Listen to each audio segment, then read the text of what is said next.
I discovered who God was, I was 13 years old. And I had an encounter with God that I won't go into all the details about. I don't know how long the episodes is. But I had an encounter with God. I didn't believe in God. And I had an encounter with God that was supernatural, that showed me that God was real. Beyond a shadow of a doubt, I had no option to doubt God in this moment.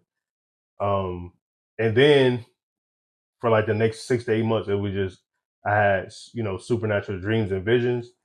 And my life had completely changed. Everything about my life changed. And I just got on this crazy journey of pursuing God, to know who God was. And I really felt like, why didn't anybody ever really tell me God was real? Yeah.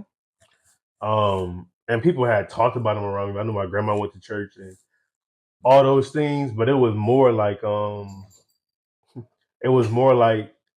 the way I had encountered God. Nobody ever talked about that. That God actually comes into this world, into your world. Yeah.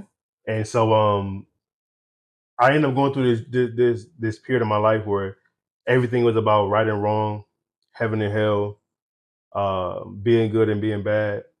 And that really kind of messed up. I don't want to say messed up, but it kind of blurred my vision, I guess you can say. I started looking at God as the one who's waiting for me to do wrong all the time. And I never felt good enough. As much as I felt like I loved God, and I had this encounter with God where I felt like I was awakened, I felt like I was never gonna get to a point where I was really accepted by God. Yeah. And I came to find out, through reading God's word, that that's condemnation.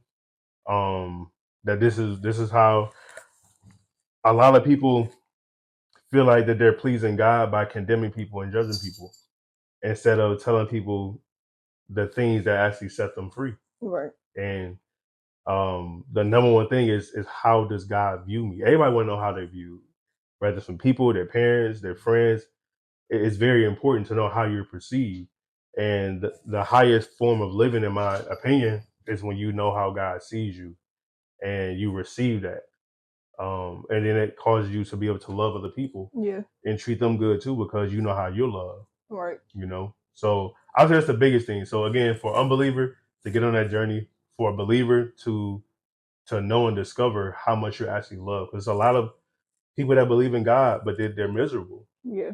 And you can tell by how they treat other people.